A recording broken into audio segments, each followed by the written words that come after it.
this is BioPhoenix here, and today we're going to be doing a collection video, and this time it's going to be on the PlayStation Vita. So, just so you know, I got the Vita back in 2014 of Christmas, and all I gotta say is that this thing really took me by surprise. This probably became like one of my favorite handhelds, to be fucking honest with you all.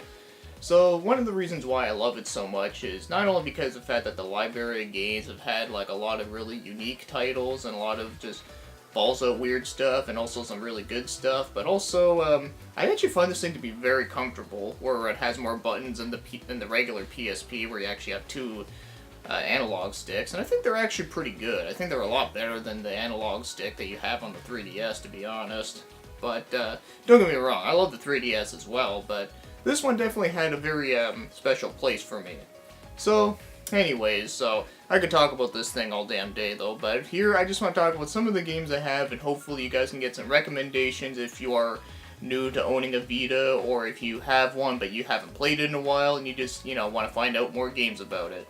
So, with that being said, now let's move on to the games. And we're going to be doing it from Z to A, because why not? So the first one we have in the letter Z is a series that became a huge favorite of mine since 2017, and that happens to be the Zero Escape series. So this one right here is the Notary Games, which is a collection that comes with a remake of 999 from the DS, and it also includes Virtue's Last Reward. So yeah, you get two games in one cart. Isn't that just awesome? And then this one is part 3, which is Zero Time Dilemma. And I actually just beat this game about a month and a half ago, and all I gotta say is that yeah, this series kicks ass. So it's pretty much a visual novel mixed with a like a point and click, kind of similar to games like Myst. You gotta like do puzzles and all that kind of shit. But there's like a lot of like really good puzzles in this game. There's a lot of like thinking involved, and of course there's like a really chilling tale where you're trapped in an area and all that kind of shit, and you just never know what's gonna happen. I just loved it a lot. So like, even if you're not like a fan of like puzzle games, at least watch a walkthrough or something, because damn man, like, the writing of this game is just totally incredible, and I can highly recommend it. So the next one we got here is a game from one of my favorite series, and that happens to be Ys 4 Memories of Celceta. And I know what you're thinking. Ew, what the fuck, man? You got this game in like a generic case? Well, here's the thing. This game was actually gifted to me by a good friend of mine on YouTube named Thieves 900, and, I'm not gonna be a piece of shit and be like, oh man, you didn't give me the right case, I don't want it anymore, take it back. That's fucking stupid. Like, why? Anyways, I actually have the game in here, so, that's what's fucking important. So, anyways, so I actually have beat this game, and I love the shit out of it. Great music, great action, and I actually loved it a lot better than the original one on the Super Nintendo. Though I would like to play the one on the PC Engine CD one day, but either way though, I really enjoyed my time with this one, and it's highly recommended as well. Wipeout 2048. So it's a pretty typical game in the Wipeout series, really fun shit, lots of different game modes, and one thing that is worth noting with this version is that this game, like, texture-wise, is fucking gorgeous looking. This might actually be, like, the nicest looking Vita game I've seen in quite some time. Like, it almost looks like a PS4 game. Like, it's that fucking good. But yeah, it's a really good one, and I think you can get it on the Omega Collection, so, there is that option as well. Yumawari Moto, Mask of Deception. And before you ask, no, it has nothing to do with the Deception series. And just so you know, this game is based after an anime, but I haven't seen the anime yet, but it is one I might check out sometime. But anyways, this game is a tactical RPG mixed with a visual novel, and all I gotta say is that this game is a really slow burn. Like, holy shit. Like, it takes like over an hour just to get to the tutorial fight, and then to get to like the first real fight, it takes like another hour. It's like, what the fuck? Like, I get that they're trying to build character here, and and that's all well and good, but they easily could have like, cut out some of the shit by like 20 notches, and there you go. But anyways, don't get me wrong, this game isn't bad, it's just not paced well at all, and that's really my only complaint with the game, because the tactical RPG parts actually do play pretty good, it just takes forever to get there. It's really hard to recommend this game though, but I do kinda like it, it's just, yeah, I just need fucking time to play this one. That's just it. Next up is another series that became a huge favorite of mine in recent years, and holy crap, this might actually be like one of my favorite like RPG series of all time. I'm that serious, and that happens to be Trails of Cold Steel 1 and 2. And holy crap, like there's a lot of shit I can talk about with this, but I'll keep it short and say that the gameplay in it is really good turn-based RPG, and I love the story, I love the characters, the writing is really good, and has a lot of plot twists, and I just loved it a whole lot. I can highly recommend these no matter which version of them that you get, and hopefully they do come out with a PS4 version that has like both games in one. That'd be fucking sweet. But yeah, these games actually play really well in the Vita, so no complaints here, and I beat the shit out of this one, really good. And then this one, I'm actually at the final boss, and I'm probably gonna, like, kick his ass, like, once, like, the third game comes out over here, so, yeah, can't wait to do that. But, anyways, though, I can just gush about this series, like, all damn day. So next up is another RPG that is from Neon Falcom, and that happens to be Tokyo Xanadu. But not to be confused with the song Xanadu from the band Rush. Great song, by the way.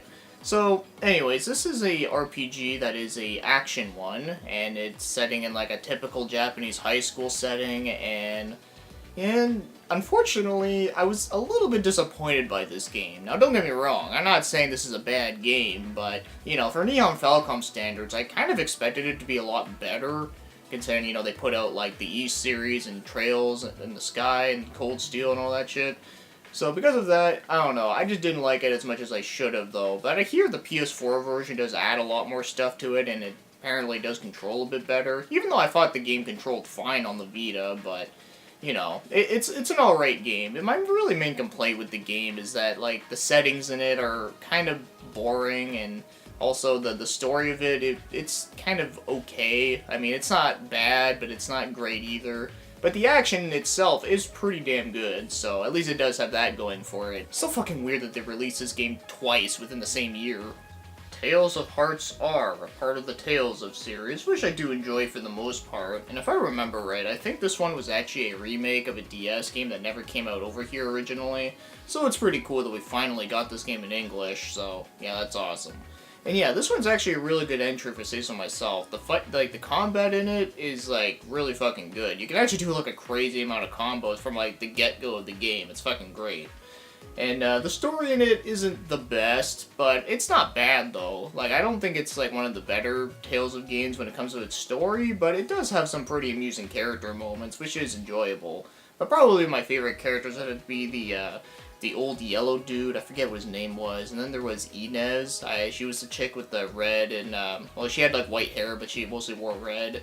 And then there was the blue robot guy. He was also pretty cool too. But the rest of them had, their good moments here and there. Either way, a really solid entry in the Tales of series, and it's not very often we see them on a handheld. Alright, so next up we have is Sly Cooper, Thieves in Time. This is a really good series of games, and unfortunately I haven't played like the first three in such a long ass time, so I haven't put a lot of time into this one as much as I would like to, because I do want to replay the other ones first. But what I can say for this one though is that it did play really good, and it kind of feels like Crash Bandicoot Warped, in the sense that like you actually go to different time periods and such, so that's pretty fucking awesome. But yeah, hopefully we can get another new Sly Cooper game on the PS4 or something. But before that happens, we definitely need a new Jak and Daxter game, goddammit. That's even been a longer overdue. Next up we have is Super Beat Exonic. It's spelled like Sonic, but with an X for whatever reason. Well, anyways, this is a rhythm game, and by the way, in case you didn't know, I actually really do like rhythm games for the fact that you're playing a game, but you're listening to good music at the same time, so, it's like hitting two birds with one stone, so why the fuck not? So anyways, I really enjoyed this one. I do think it is a pretty good game, and also it has a lot of variety in music. Like, you have, like, trance, you got techno, you got K-pop, you got Japanese rock, and you even got some metal in there. In fact, one of the things that actually got me sold on this game is that it actually has a song from Guilty Gear Xrd, so, like, how can I fucking say no to that? That's fucking amazing. Also, they have another Guilty Gear song, but it's DLC, but I had to buy that one, though, because it was, like, dirt cheap. But anyways, though, this seems really good, but it is very fucking difficult. Like, even I'm fucking terrible at it there, but I do think it is a pretty enjoyable one, and you can also get it on the PS4 and the Switch now, so that's pretty cool. Steins Gate. Now, unfortunately, I have yet to play this one, but I have watched the anime of it, and I did a review of it, and I ended up really liking it. So I'm sure if I really liked the anime, I would probably like this game a lot better, because it would probably explain more details about the story and the characters and whatnot, but yeah, I just haven't gotten around to this one yet. There's just a lot of other visual novel style games I want to play through first. Shire the Wanderer, which is a roguelike RPG, and there's actually quite a few of these, most of them say in Japan, but I'm aware that there are two versions that came out over here, one of them being on the Wii and the other one on the DS, but yeah, this version is really fucking cool. I really love the way it looks. Looks almost like a Super Nintendo game on steroids. It's awesome.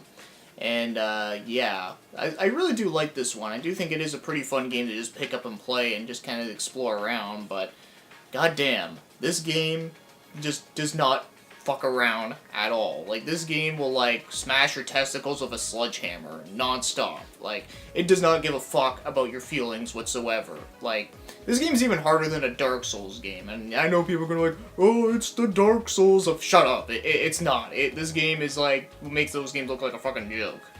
Shantae, Half Genie Hero, which is a series that pretty much died for like many years and just came back randomly, and all I gotta say is that that's pretty fucking cool. I kinda hope more series would actually like come back like that.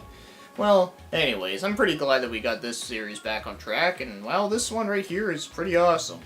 This one actually feels more like a straightforward action platformer, where a lot of the other Shantae games feel more Metroidvania. This one has like a little bit of Metroidvania elements, but it's much more straightforward than the other ones, so...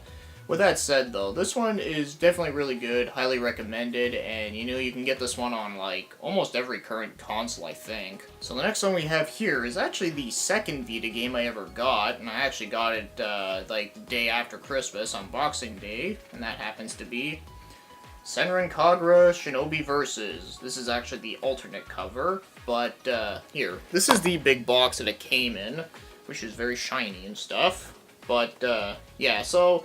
I bought this game, I had no idea what it was, I just saw it sitting on the shelf, and I was like, oh, that looks kind of cool. And then I looked on the back, and I was like, oh, it kind of looks like, I don't know, I was kind of expecting it to be like an action RPG of some sort, so I was like, okay, I'll try this out. And when I did, well, it's actually a Dynasty Warrior style game, and you know, I love that series, as you should know, me by now.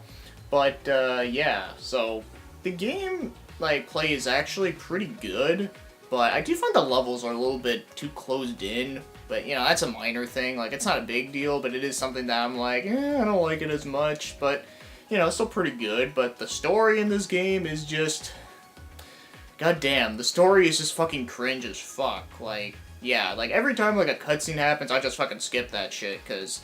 man, every character just drives me fucking nuts, and just the story in general is just kind of whatever, so, yeah, because of that, I'm just like, eh.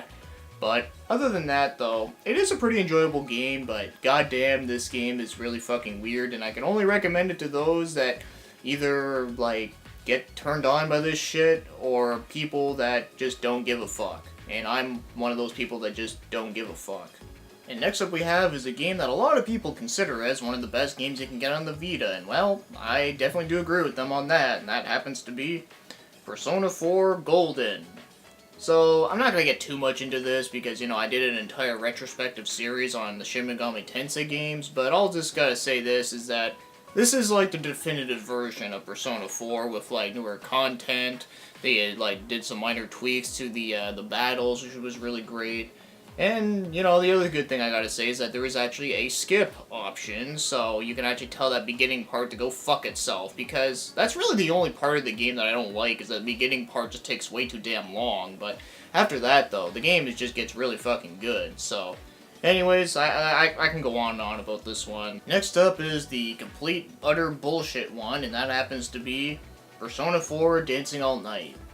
Well, I'm not gonna lie to you guys, like I said earlier, I actually like rhythm games, and, well, I like the music within the Persona games, so, yeah, I actually kinda like this one, but as much as I did like the gameplay of it, the story of it was just fucking retarded as hell, like, goddamn, but, you know, other than that, though, I did have some fun with it, and of course, I actually got a platinum in this game, which kind of amused the hell out of me that I got it so damn fast, but...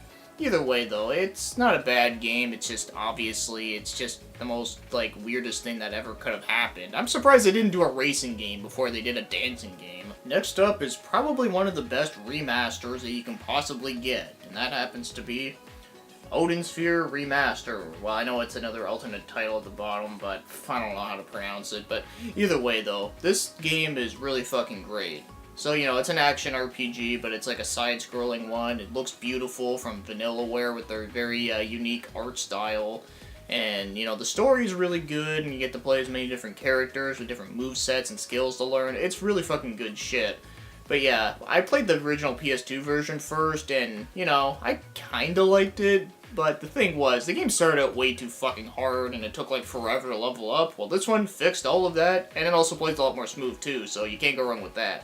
Natural Doc Twine. Not to be confused with Dr. Doc Twine from Street Fighter EX, but yeah, this is a really weird tactical RPG. I've actually never seen any other tactical RPG that plays anything like this, so at least it's unique, right? Well, unfortunately, despite its uniqueness, the game is just kind of okay and is also really fucking complicated. I don't even want to get into the battles because even I don't even fucking know how they work half the time, but you know, with that said, though, I did thought the story was kind of, like, getting interesting, and one of the reasons why I bought this game, and a lot of people are going to think I'm really fucking stupid for buying a game for this reason, but they actually have the song In the Court of the Crimson King by King Crimson, you know, one of my favorite songs from one of my favorite bands, in an RPG, no less, and I'm like, man, that's like a dream come true, like, holy fucking shit. So because of that, I had to buy it, and I am going to beat this game, and when I beat it, I am going to hear that song, and I'm going to be happy like a motherfucker. Muramasa the Demon Blade. So this is pretty much like the same thing that I can say about Odin Sphere, you know, like side-scrolling, like action RPG, very beat-em-up heavy, and of course also some Metroidvania elements as well, but only that this one is setting in a Japanese folklore, so that's pretty fucking cool. And, unfortunately, there's not a lot of, like, improvements from, like, the Wii version, but I guess it's probably because the Wii version was already, like, a really good game, so they were like, oh, fuck it, we'll just port it to the Vita. And, well, it's a really fucking good game, and as again, I would highly recommend this one as well. Alright, so the next one we have here are 3 games that all start with the letter M, and they're all first-person dungeon crawlers. Funny how that worked. Well, the first one right here is actually the first game I ever got on my Vita, so that's kind of interesting. And that happens to be Mind Zero. So this is a game that has a lot of controversies in the sense that there's a lot of people that really liked it, and there's a lot of people that hated it for that it was pretty much like a Persona ripoff. And while they're not wrong about that, it is very similar with its concepts, and hell, even the characters like do kind of remind me of like the ones from 4 a little bit. But I'd say it plays more like the first Persona than it does with like any of the other ones though. But anyways, though, I actually like this game. Now, I don't think it's, like, the most amazing shit you'll ever play, but I actually liked it for what it was. Like, I thought the story of it did some pretty interesting stuff with the concept, and also I really love the music in this game. Honestly, if you don't like the gameplay, at least listen to the OST. It's fucking great. So, yeah, this one's a little bit hard to recommend, but I will say that I did enjoy it myself, and, you know, it's maybe just one of those games that I just like that nobody fucking does. You know, that seems to happen sometimes. And the next one that starts with the letter M is Mayq, the Labyrinth of Death. And, unfortunately, this one I didn't really like as much. I mean, the gameplay of it was alright, but it was just the story in it I just didn't really care about. I don't know. The characters, as again, I didn't really care about, so I don't know. I might need to pick this one back up again, and hopefully I might like it better, but from what I played of it, like, I played it for about, like, 2 hours, and I don't know. I thought it was just kind of alright. Definitely not the best first-person dungeon crawler in the Vita, I will say that. And as for the last game that starts with the letter M, that's also a first-person dungeon crawler, is Mary Skelter's Nightmares, which is a game I actually did get, not that long ago, actually. And I gotta say, this game was really fucking good. Probably one of the best out of that genre, to be honest. But yeah, I've already talked about that in the, you know, my one pickup video I did. But I will say, I still really like this game, even though the temple dungeon is a fucking asshole, and it's just really fucking hard. But Other than that, though, I do really like the mechanics that they have, and I like the fact that, like, you get to, like, have different classes for your characters and such. And you know what? It's like a horror RPG. We don't get that very often, so that right there automatically makes it pretty interesting enough. So next up we have is Root Letter, but it's actually spelled like the little square root symbol, so I thought that was kind of interesting. So yeah, this game was really fucking good. I actually liked it a lot more than I thought. It really took me by surprise. But to give you the gist of the story, it's pretty much your dude in your 30s. You're looking through like your pen pals from like your high school days. You end up finding one that was never opened for whatever reason. You open it and it says, "I killed someone," and like a bunch of other weird shit. So then your guy's all like flipping out and shit. So he ends up like taking a plane, flying to like the city that where like your pen pal was from, and then of course you end up meeting like characters that were that she grew up with. So then you end up like finding them and answering them questions and shit, and they're all like sketched out. It's really interesting and it's really well done, and it also kind of has a Ace Attorney feel to it. So that's another reason why this game's pretty awesome. So next up, we're going to be talking about some weeboo trash that I happen to like ironically, and that happens to be Hyper Devotion Noir Goddess Blackheart, you know, the spin-off of the Neptunia series. So, this one actually plays like a tactical RPG, and well, I do like my tactical RPGs, and I gotta admit, I actually kind of like this one. I mean, it's not like the best tactical RPG you'll ever play, but it is actually a pretty solid one. Also, I do kind of like the fact that you have like many different characters that were based after a lot of like characters that are very well known for being on Sony consoles. Like, you know, you have a character based after like Solid Snake, and then you have one based after Dragon Quest and Monster Hunter, and I think they even have one based after Super Robot Wars, which I thought was amusing. So yeah, surprisingly, I actually like this one a lot more than I thought I would, and well, yeah, it's probably one of the best spin-offs that came out of this series, I'm not gonna lie. So the next two part of this weird-ass series are the action ones, and that happens to be Neptunia U, Action Unleashed, and Blanc plus Neptune versus Zombies. So, this is the first action one that came out, and at the time when I played it, I thought it was alright, but looking back, it's kind of mediocre, because it's like, you know, it's the same thing like Senran Kagura in the sense that, you know, it's like a Dynasty Warrior style game, but it's like very closed in. And, you know, there's not a lot of movesets you get to do in this one, and also, there's not a lot of characters, and the story is just completely forgettable. Yeah, this one is just not the greatest there, but it's whatever. And then this one is the one that stars Blanc, and I gotta say, this one, it's not great, but I did think it was a lot better than the other one. And also, at least this one actually has a funny-ass concept where that you play as Blanc, and she's like running a film club at her school, trying to raise money to save the school, and there's a zombie apocalypse going around, so she ends up wanting to make a zombie film by using the actual real zombies and shit. It's actually really funny, and also it has a lot more characters, and it does play a little bit better, but it still isn't the best, you know, Musou-style gameplay ever, but I did like it enough to say that I actually did kind of enjoy it, but yeah, this series is just fucking weird and fuckular. So next up we have is a game that has 2 games in 1 cart, so that's always cool, and that happens to be Yomawari Night Alone, and then this one is the Firefly Diaries. So I just wanted to show this, just to show you that, you know, 2 games are in 1, but it actually has a reversible cover. So anyways, let's talk about the Firefly Diaries first, since this game is kind of the side game to it. So this is actually a puzzle platformer that has a really cool art style. I really like it a lot, but unfortunately the game has touch controls and is kind of fucking gimmicky and a pain in the ass to play. So yeah, it's kind of unfortunate this one just isn't as good, but it's not bad. It's just, you know, it's not as good as I was kind of hoping it would have been. But Yomawari Night Alone is really good, but I don't think it's as like great as it could have been, because the concept is like really fucking dark and really interesting, and of course the monster designs are just really fucking freaky looking, but it's actually kind of awesome. But yeah, it's not bad. It's very indie style, but you know, I just think there's a couple little weird issues I have with the game, but it's actually not bad though. Gravity Rush, which is pretty much considered like one of the best Vita games you can get, and I can definitely agree with that. It is really fucking awesome. It's pretty much like an open world, like, action game where you get to fly around, fuck with gravity, and just fly yourself everywhere. It's great. And also the story was really cool too, and I love the art style of it. It's just a really good game that I can highly recommend, although you can easily just get the PS4 remastered version, but either way though, no matter which version you're getting, as long as you're playing it, you're doing it right. Now this is a game that I actually got really recently. I got it like a couple days ago, so unfortunately I haven't played it yet, and that happens to be God's Wars, Future Past. What, like Future Past, like the X-Men movie?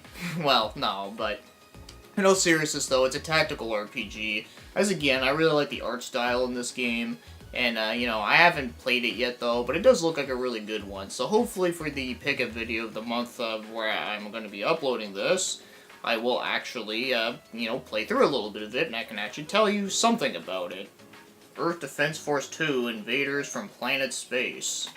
So, recently I uploaded a retrospective video on this one of the Gamer's Encyclopedia Phoenix Edition, and, well, there's not really much else I get to add here, but, yeah, I really like this one, and it was the first one I ever played in the Earth Defense Force series, and, well, it's pretty fucking awesome. Next up we have is probably the worst game I have on the Vita, and that happens to be Drive Girls. Oh, man. So, the reason why I bought this game originally was because when it came out like really, really cheap, and you know, I like my fucking weird shit, so I was like, you know what, fuck it, I'll try it out. I mean, what's the worst that can happen? Well, okay, well the game isn't like terrible, it's just not that great. Like, you know, it's a Musho style game, you know, very Dynasty Warriors like, but the gimmick is that you can transform into a car and like run over people, which you'd think would be pretty fun, but as again, though, the game just feels very bland and empty and just kind of whatever. And as again, the story and the characters are fucking cringe and stupid and yeah, I don't even fucking know, man. But either way, though, it's just an amusing piece of weeboo history, I suppose. Demon Gaze, which is the last first-person dungeon crawler I have on the Vita, and unfortunately I didn't put a lot of time into this one, so I can't really say a whole lot about it, but what I can say is that from what I did play of it, I did really like it. It's just, you know, can't say a whole lot about it there. And there's a second one that came out recently, but I'm gonna have to finish this one first before we move on to that one. So next up, we have a series of games that pretty much became popular on the Vita, and I can definitely see why, because I'm actually a huge fan of it. And that happens to be the Danganronpa games. So, we have Trigger Happy Havoc, and then there's Goodbye Despair, and then finally there's V3 Killing Harmony. So basically this is another like visual novel style game where pretty much you're like a bunch of students trapped in like a school and there's like some fuck shit happening where there's a bear trying to make everyone kill each other, and then you have to do some investigating shit whenever someone gets murdered, and you know, there's a lot of really cool shit going on. I did a review on the anime, and unfortunately the anime was just kind of okay, but you know, the game is like the fucking shit, so you know, play the game if you must, because goddamn, it's so fucking good. But since we're talking about Danganronpa, I have to mention the one sort of spin-off game being Ultra Despair Girls. So, okay, this game is a spin-off in the sense that like the gameplay of it is like totally different, but it still like has like, but it's still like canon to the story. But I don't know what the fuck you call it. I guess it's like an integral, I guess. Well, either way, this game actually plays like an action game. Like, it's like a, okay, the closest thing I can compare this game to is that it plays like Resident Evil 4, but instead of using a gun, you use a, like a megaphone that shoots out like different like sound waves that do different shit. It's really weird, but then again, this series is fucking weird to begin with. But yeah, this one actually kind of has a Children of the Corn feel of it, which makes it even extra weirder. So yeah, this one, like, the gameplay of it's okay. I mean, it's definitely not nearly as good as, you know, Resident Evil 4, but, you know, it is, like, alright for what it is. But the story had good parts about it that I really liked, but then there was a lot of other parts that were really uncomfortably weird. So next up, we got another weird-ass one, and that happens to be Corpse Party Blood Drive. This is actually the alternate cover. I actually had the collector's edition of this, but I just didn't feel like taking it out. But anyways, I got the game, and I played it, and I've beaten it, and well, the game is really fucking weird. But I actually did like it, though. So it's a survival horror in a top-down view, and the game may look really cutesy, but don't let that fool you, man. This game is really fucking fucked up. Like, goddamn. Like, there's like many different ways you can die. In fact, you actually unlock stuff when you die in certain ways, so that's kind of funny. And yeah, so this game is like really fucking weird and creepy, but it's actually pretty good. I know some people complained about like how like when you change characters, the game like kind of drops a little bit of frames, but you know, that's not a big deal. I mean, and it's not like I ever got killed because of that, but either way, though, I actually did like this one, and it's kind of weird that it's, like, the last game in the trilogy, because there's, like, 2 other ones on PSP. Wish they would have brought those onto the Vita, but well, I guess you can always download them, so that works. Next up is another weird game that I didn't really think I would ever pick up at all, and that happens to be Bad Apple Wars. So this is a visual novel, but it's one of those Otome visual novels, which is, you know, one of those games where you play as a girl and you gotta find your hot stud. Yeah, it's one of those weird shit fuck ones, but yeah, this one actually has a pretty interesting concept, and I only just started it the other day, so I can't say a whole lot about it though, but so far that I'm playing it, I'm interested. I mean, it's weird, but, you know, it's not bad though. And also, I gotta say, this motherfucker right here is actually pretty fucking cool, because he looks like Raidu Kuzunoha, and anyone that looks like Raidu Kuzunoha is fucking awesome. And last but not least, this is the final game I have in my current collection of Vita games of 2018, well, more like the middle of 2018, and that happens to be Aegis of Earth. So, this is a, like a mix between a tower defense and a, I don't know, I guess you can say like a Sim City kind of game. Unfortunately, it's not nearly as in-depth as that, though, although that would have been really fucking cool.